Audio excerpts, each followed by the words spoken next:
நேரம் 6 மணி. இலங்கை ஒலிபரப்பு கூட்டுத்தாபனம் செய்திகள். செய்தியாசிரியர் ஜெயரஞ்சன் யோகராஜ். வாசிப்பவர் அகமது எம் நசீர். முதலில் தலைப்புச் செய்திகள். பௌத்த போதனைகளுக்கும் செயற்கை நுண்ணறிவுக்கும் இடையிலான ஆய்வுகள் அடுத்த வருடம் ஆரம்பிக்கப்படும் என ஜனாதிபதி தெரிவிப்பு.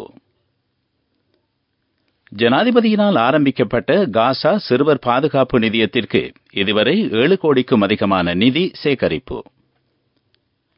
அமெரிக்காவின் தெற்காசிய மற்றும் மத்திய ஆசிய விவகாரங்களுக்கான உதவிச் செயலாளர் இலங்கை வரவுள்ளார். நாட்டின் ஏற்றுமதி மற்றும் இறக்குமதியில் சாதகமான மாற்றம். சர்வதேச தாதியர் தினம் இன்றாகும். இலங்கை தாதியர் பல்கலைக்கழகத்தின் ஆரம்ப கட்டம் இன்று ஆரம்பம். தானசாலைகள் நடத்தப்படும் இடங்களை பதிவு செய்வது கட்டாயமாகும். கிழக்கு யுக்ரைன் பகுதியில் கார்பி பிராந்தியத்தின் 5 எல்லைப்புற கிராமங்களை தமது துருப்புக்கள் கைப்பற்றியிருப்பதாக ரஷ்ய பாதுகாப்பு அமைச்சு தெரிவித்துள்ளது. IPL கிரிக்கெட் சுற்றுத் தொடரில் இன்று 2 போட்டிகள் நடைபெறவுள்ளன. அவை தலைப்புச் செய்திகள். இனி விரிவான செய்திகள். பௌத்த போதனைகளுக்கும் செயற்கை நுண்ணறிவுக்கும் இடையிலான ஆராய்வுகள் அடுத்த வருடம் 1 பில்லியன் ரூபாய் ஒதுக்கப்பட்டு இந்த நடவடிக்கைகள் முன்னெடுக்கப்படும் என ஜனாதிபதி ரணில் விக்ரமசிங்க தெரிவித்துள்ளார்.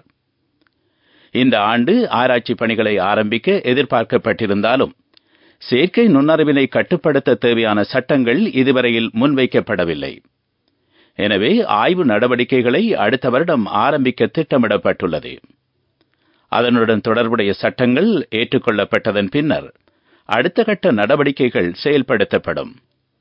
மொரட்டுவ பௌத்த மண்டபத்தில் நேற்று நடைபெற்ற மொரட்டுவ இலங்கை பௌத்த சங்கத்தின் 100ஆண்டு விழாவில் கலந்து கொண்டு உரையாற்றும் போது ஜனாதிபதி இதனை குறிப்பிட்டுள்ளார். 100ஆண்டை நிறைவு செய்யும் மொரட்டுவ பௌத்த மண்டபத்தின் மறுசீரமைப்பு பணிகள் அரசாங்க செலவில் மேற்கொள்ளப்படும் என்றும் ஜனாதிபதி தெரிவித்துள்ளார். காசா எல்லைப் பகுதியில் இடம்பெற்று வருகின்ற மோதல்களினால் பாதிக்கப்பட்டவர்களுக்கு நிவாரணம் வழங்கும் நோக்கில் ஜனாதிபதி ரணில் விக்ரமசிங்கவினால் ஆரம்பிக்கப்பட்ட காசா சிறுவர் பாதுகாப்பு நிதியத்தில் இதுவரை 7 கோடிக்கும் அதிகமான நிதி சேகரிக்கப்பட்டுள்ளது. கடந்த பிப்ரவரி மாதம் 27ஆம் தேதி இந்த நிதியம் 400 லட்சம் ரூபாயினால் ஆரம்பிக்கப்பட்டது. இன்று வரை தனிநபர்கள், குழுக்கள் உள்ளிட்ட 1347 அமைப்புகளின் மூலம் பெருமளவு நிதியுதவிகள் வழங்கப்பட்டுள்ளன. ஐக்கிய நாடுகள் அமைப்பின் இலங்கைக்கான வதிவிட பிரதிநிதி ஊடாக ஜனாதிபதி $1 மில்லியன் நிதியினை காசா சிறுவர் பாதுகாப்பிற்காக கடந்த மார்ச் மாதம் வழங்கியிருந்தமை இங்கு குறிப்பிடத்தக்கது. அமெரிக்காவின் தெற்காசிய மற்றும் மத்திய ஆசிய விவகாரங்களுக்கான உதவிச் செயலாளர் டொனால்ட் லூ இந்த வாரம் இலங்கை வரவுள்ளார். இந்தியா, பங்களாதேஷ் ஆகிய நாடுகளுக்கும் அவர் விஜயம் செய்யவுள்ளார். இருதரப்பு உறவுகளை வலுப்படுத்துவது பற்றி இலங்கை அதிகாரிகளுடன் பேச்சுவார்த்தை நடாத்தவுள்ளார். அவரது விஜயம் ஒவ்வொரு நாட்டுடனுமான இருதரப்பு ஒத்துழைப்பினை வலுப்படுத்தும் மற்றும் சுதந்திரமான, திறந்த மற்றும் வளமான இந்தோ பசிபிக் பிராந்தியத்திற்கான அமெரிக்காவின் ஆதரவை நிரூபிக்கும் எனவும் தெரிவிக்கப்படுகின்றது. நீங்கள் கேட்டுக்கொண்டிருப்பது இலங்கை ஒலிபரப்பு கூட்டுத்தாபனத்தின் செய்திகள்.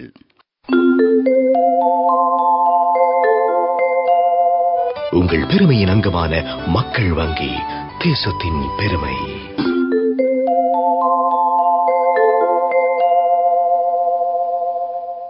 தொடர்ந்து செய்திகள். கடந்த வருடத்தின் முதல் 3 மாதங்களுடன் ஒப்பிடுகையில் இந்த வருடத்தின் முதல் 3 மாதங்களில் இறக்குமதி மற்றும் ஏற்றுமதி குறிப்பிடத்தக்க அளவு வளர்ச்சியடைந்துள்ளதாக ராஜாங்க அமைச்சர் கலாநிதி ரஞ்சித் சியம்பலாபிட்டிய தெரிவித்துள்ளார். குறித்த காலப்பகுதியில் இறக்குமதி 12% 9%, ஏற்றுமதி 5% 7% வளர்ச்சியடைந்துள்ளதாக அவர் குறிப்பிட்டுள்ளார். அரசாங்கம் திட்டமிட்டபடி உற்பத்தி, சுற்றுலா மற்றும் முதலீடு ஆகிய துறைகளில் பொருளாதாரம் வளர்ச்சியடைந்துள்ளதாக ராஜாங்க அமைச்சர் சுட்டிக்காட்டினார். விவசாய ஏற்றுமதியிலும் கணிசமான வளர்ச்சி ஏற்பட்டுள்ளதாக ராஜாங்க அமைச்சர் குறிப்பிட்டுள்ளார். சர்வதேச தாதியர் தினம் இன்று கொண்டாடப்படுகின்றது. சுகாதார சேவையின் மகத்துவம் அன்றும் இன்றும் மிக முக்கிய சேவையாக ஒவ்வொருவருக்கும் அத்தியாவசியமாக காணப்படுகின்றது. புளோரன்ஸ் நைட்டிங்கேல் அறிமுகப்படுத்திய தாதி சேவை உலக உயிர்வாழ்விற்கான இன்றியமையாத காரணியாக அமைந்துள்ளது. நவீன தாதியியல் முறையை உருவாக்கிய இங்கிலாந்தைச் சேர்ந்த புளோரன்ஸ் நைட்டிங்கேலின் பிறந்த நாளான மே மாதம் 12ஆம் திகதியை சிறப்பாக நினைவுகூரும் வகையில் இன்றைய நாளில் சர்வதேச தாதியர் தினம் அனுஷ்டிக்கப்படுகின்றது. இலங்கையில் தாதியர் சேவையினை வலுப்படுத்தும் நடவடிக்கைகள் முன்னெடுக்கப்பட்டுள்ளதாக அரச சேவை ஐக்கிய தாதியர் சங்கத்தின் தலைவர் தெரிவித்துள்ளார். இலங்கை தாதியர் பல்கலைக்கழகத்தின் ஆரம்ப கட்டம் இன்று ஆரம்பிக்கப்பட உள்ளதாகவும் அவர் குறிப்பிட்டுள்ளார். தொடர்வது பிரதான செய்திகள். உன்னதமான இலக்குகளை மனதில் கொண்டு நீங்கள் எடுக்கும் சரியான முடிவுகள் உங்களையும் நாட்டையும் பெருமையடைய செய்யும். நாங்கள் உங்கள் பெருமையின் அங்கமான மக்கள் வங்கி, தேசத்தின் பெருமை. பிரதான செய்தி வழங்குவோர் ஒவ்வொரு வீட்டிலும் இருக்க வேண்டிய வீட்டு வைத்தியர் சித்தாலேப. வெசாக் தினத்தை முன்னிட்டு நடத்தப்படுகின்ற தானசாலைகளின் போது சுகாதாரம் மற்றும் பாதுகாப்பு நடவடிக்கைகளை கட்டாயம் பின்பற்ற வேண்டும் என இலங்கை பொது சுகாதார பரிசோதகர்கள் சங்கத்தின் தலைவர் திரு உப்புல் ரோஹன தெரிவித்துள்ளார். குளிர்பானம் வழங்கும் நிகழ்ச்சிகளில் சுத்தமான தண்ணீரை பயன்படுத்துவது கட்டாயமாக்கப்பட்டுள்ளது. அதற்கு தேவையான சுகாதார ஆலோசனைகளை வழங்க தயாராக உள்ளதாகவும் அவர் குறிப்பிட்டுள்ளார். தானசாலைகளில் வழங்கப்படுகின்ற இடங்களை பதிவு செய்வதற்கு அருகிலுள்ள பொது சுகாதார அதிகாரியின் அலுவலகத்திற்கு சென்று உரிய அறிவுறுத்தல்களை பெற்றுக் கொள்ளுமாறும் தலைவர் உப்புல் ரோஹன மேலும் தெரிவித்துள்ளார்.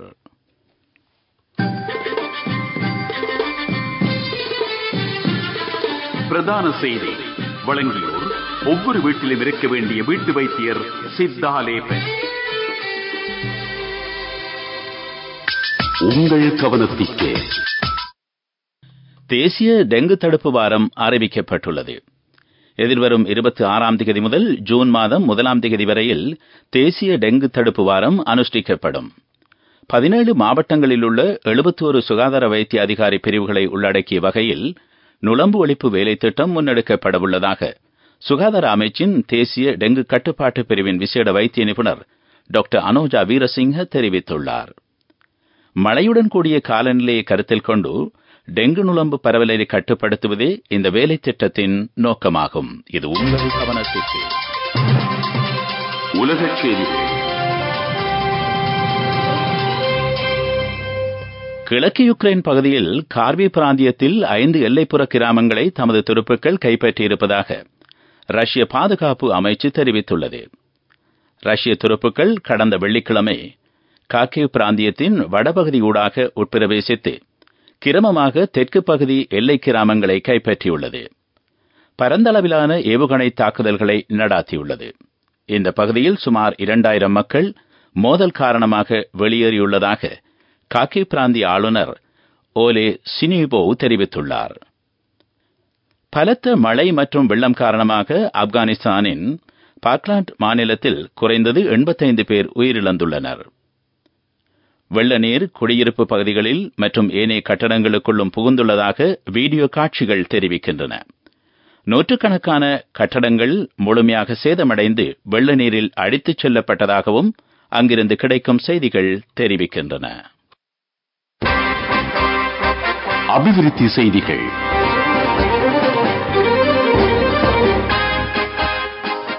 இந்த ஆண்டிற்குள் $1 பில்லியன் என்ற முதலீட்டு இலக்கை 3 மடங்குகளாக அதிகரித்து சுமார் $3 பில்லியன் அதிகமான முதலீடுகளை இலங்கைக்கு கொண்டு வர முடியும் என்று முதலீட்டு மேம்பாட்டு ராஜாங்க அமைச்சர் திலும் அமுனுகம தெரிவித்துள்ளார். கடந்த 2 ஆண்டுகளுடன் ஒப்பிடுகையில் நாட்டின் முதலீட்டு வாய்ப்புகள் 200% அதிகரித்துள்ளதாகவும் அவர் குறிப்பிட்டுள்ளார். விளையாட்டுச் செய்திகள்.